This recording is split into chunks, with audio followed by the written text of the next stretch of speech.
ಇವತ್ತೊಂದು syndicate bank ಅಂತ ಅದ. ಅದ್ರ ಸಿಂಬಲ್ ಏನ್ರಪ್ಪ? ನಾಯಿ.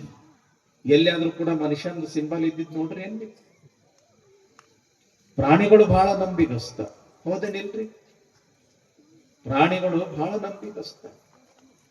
ಎಲ್ಲಿಯೂ ಕೂಡ ಮನುಷ್ಯನ ಸಿಂಬಲ್ ಹಾಕಿಲ್ಲ, ಪ್ರಾಣಿಗಳ ಸಿಂಬಲ್ ಹಾಕಿದಾರ. ಹುಲಿ ಹಾಕಿದಾರ, ಸಿಂಹ ಹಾಕಿದಾರ, ನಾಯಿ ಹಾಕಿದಾರ, ಹೌದಲ್ಲ? ಮನುಷ್ಯನ ಸಿಂಬಲ್ ಎಲ್ಲಿರ್ತಾವ ಹೇಳಿ? ಪುರುಷರಿಗಾಗಿ, ಈ ಕಡೆ ಸ್ತ್ರೀಯರಿಗಾಗಿ ಅಂತ ತಿಳ್ಕೊಂಡು ಹಾಕಿರ್ತಾರೆ. ಅಲ್ಲಿಗೆ ಬಂದದ ಮನುಷ್ಯನ ಪರಿಸ್ಥಿತಿ.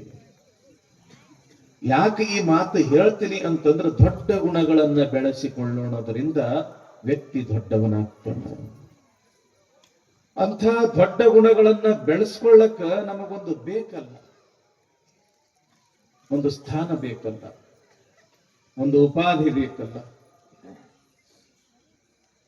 ಎಲ್ಲಿ ನಾವು ಹೋದರೂ ದೊಡ್ಡ ಗುಣಗಳನ್ನ ಬೆಳೆಸ್ಕೊಳ್ಳಿಕ್ಕೆ ಸಾಧ್ಯ ಅದ ಅಂತಂದ್ರ, ಯಾರು ಒಳ್ಳೆಯವರದಾರ, ಯಾರಿಂದ ನಮಗ ಒಳ್ಳೆಯ 4 ಮಾತುಗಳು ಸಿಗ್ತಾವ, ಯಾರಿಂದ ನಮಗ 4 ಒಳ್ಳೆಯ ಮಾರ್ಗದರ್ಶನ ಪರವಾಗಿರ್ತಕ್ಕಂಥ ಬೆಳಕು ಸಿಗ್ತದ, ಅಲ್ಲಿ ಹೋದ್ರೆ ನಮಗ ಒಳ್ಳೆಯತನ ಸಿಗ್ತದ. ಅದರಿಂದ ನಾವು ಒಳ್ಳೆಯವರು ಆಗ್ಲಿಕ್ಕೆ ಸಾಧ್ಯ ಅಂತ ತಿಳ್ಕೊಂಡು ಏನು ಮಾಡ್ಯಾರ ನಮ್ಮ ಹಿಂದಿನ ಹಿರಿಯರು ಅಂತಂದ್ರ, ವರ್ಷದೊಳಗ 1 ಸಲನೋ 2 ಸಲನೋ ಅಥವಾ ಜಾತ್ರೆ ಯಾತ್ರೆ ಇದ್ದಾಗ ಏನಾದ್ರೂ ಕೂಡ ಒಂದು ವಿಶೇಷ ಕಾರ್ಯಕ್ರಮಗಳು ಹಮ್ಮಿಕೊಂಡಾಗ ಇಂಥ ಬಸವ ಪುರಾಣದ ಮುಖಾಂತರ ಒಳ್ಳೆಯವರ ಸಹವಾಸ ಮಾಡಿ ಒಳ್ಳೆಯ 4 ನುಡಿಗಳ ಕೇಳಿಸ್ತಕ್ಕಂಥ ಸೌಭಾಗ್ಯ ನಮ್ಮ ಹಿಂದಿನ ಹಿರಿಯರು ಸಾವಿರಾರು ವರ್ಷಗಳಿಂದ ನಮಗೆ ಕೊಡುಕೊಂತ ಬಂದ್ದಾರೆ.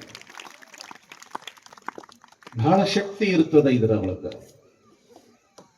ಎಲ್ಲಿ ಪಾಠ ನಡೆದದ, ಎಲ್ಲಿ ಪ್ರವಚನ ನಡೆದದ, ಎಲ್ಲಿ ದೊಡ್ಡವರ 4 ಉಪದೇಶ ಪರವಾಗಿರ್ತಕ್ಕಂಥ ಮಾತುಗಳು ಕೇಳಲಿಕ್ಕೆ ಸಿಗ್ತದ, ಅದಕ್ಕೆ ನಾವು ಸತ್ಸಂಗ ಅಂತ ಕರಿತೀವಿ.